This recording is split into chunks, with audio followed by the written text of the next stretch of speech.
We're talking about the spiritual process, spiritual formation of the life of Jacob, and we're just comparing that and allowing that to give us insight to our own spiritual formation. This is the driving message throughout the biblical story, is God's work in people's lives to bring them to greater levels of what I'm calling consecration, yieldedness, surrender to Him. It's not only what He was doing in Abraham, Isaac, and Jacob, but it's what He wants to do in you and I. So we've been talking about 5 different steps in this process. Recognizing, getting identification of our cravings. What are the things that potentially distract us from God? How can we kind of turn those into things that draw us to God? Our cravings. Your cravings are driving you at one level or another. Are they pure or are they impure? Do you have? Are you managing your motives, or have you mismanaged your motives? The second one is crisis. Our cravings oftentimes bring us to a crisis, and our crisis today we're going to look at bring us to consequences. Rick Warren used to say, "You can have your kicks, but the kickbacks are coming." So true. That what we experience out of cravings and crisis is going to bring consequences, ramifications because of our choices. Jacob's choices, he's thinking, I'm going to get the birthright, I'm going to get the blessing, I'm going to have wealth, I'm going to have power, I'm the man in charge. Well, not so much, not so much. The next 20 years, think about that. The next 20 years is going to be experiencing consequences for his choices to manipulate and steal and deceive. Now he's going to face the music. He made this bed, now he's going to sleep in it. And so we're going to come to a place where he does lay down and sleep, and he's going to have a magnificent dream. But the consequence has him in a place where he has to leave his family. He'll never see his mother again. He is on the run. He's got to go to Paddan Aram. And so in the first part of chapter 28, Jacob is going to bless him. And the blessing, Jacob has turned a corner. Esau has turned a corner on the blessing. He's no longer, right, he recognizes the blessing that God wants to pass from one generation to another is intended to be accomplished through my son Jacob, not my son Esau. He's turned a corner. And so this second speaking of the blessing from Esau to Jacob is really one of sincerity, but it's not going to damper his crisis and consequences. His mother told him in the last chapter, flee. His father tells him in this chapter, verse 2, he says, go at once. And part of it is Rebecca has put on, I don't know that's a complete ruse, but she's kind of embellished that she does not want him to have a wife from the Canaanites. So he must not be here. Jacob agrees. He knows. Esau agrees. I'm just sorry about that. Esau agrees because he knows I got a wife from Paddan Aram, from my uncle. And so I'm going to send my boy there as well.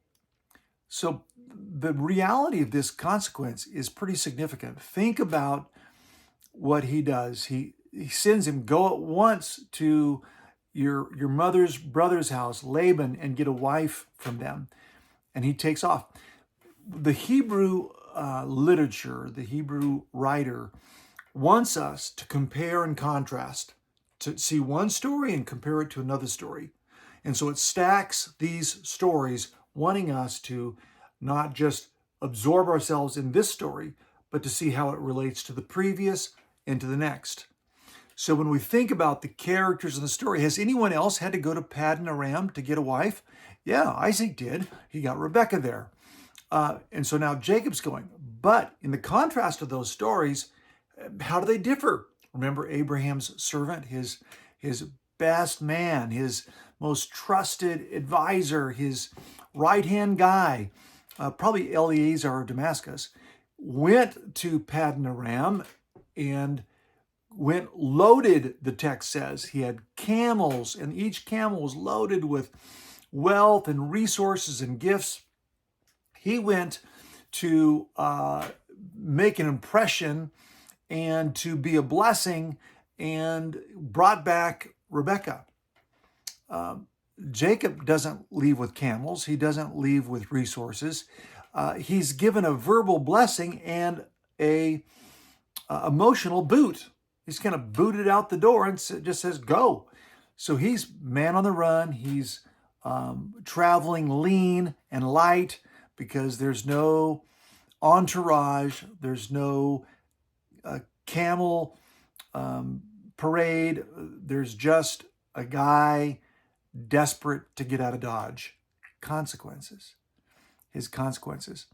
I want us also to think a little bit about Esau's consequences, because it's in our story. It's in chapter 28, verses like 6 through 9. And Esau also has consequences. Esau hears that his father has blessed Jacob yet again. It had to be sobering. Had to be kind of a bitter taste in his mouth.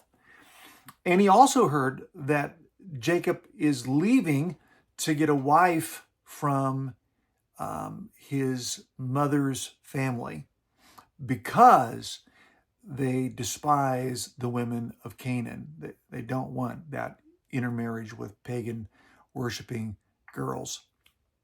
So what does Esau do? What does Esau do? He says, I'm going to get a wife from Ishmael's family. Remember Ishmael? Abraham's son by the slave Hagar. They're related. That's family. Uncle Ishmael. I'm going to get a wife from his family. Why? Because I'm still craving my father's blessing. I'm still craving the connection to my family. Esau, what he's experiencing in his consequences is the comparison game. It's the game of comparing. Jacob got favor here. I want favor.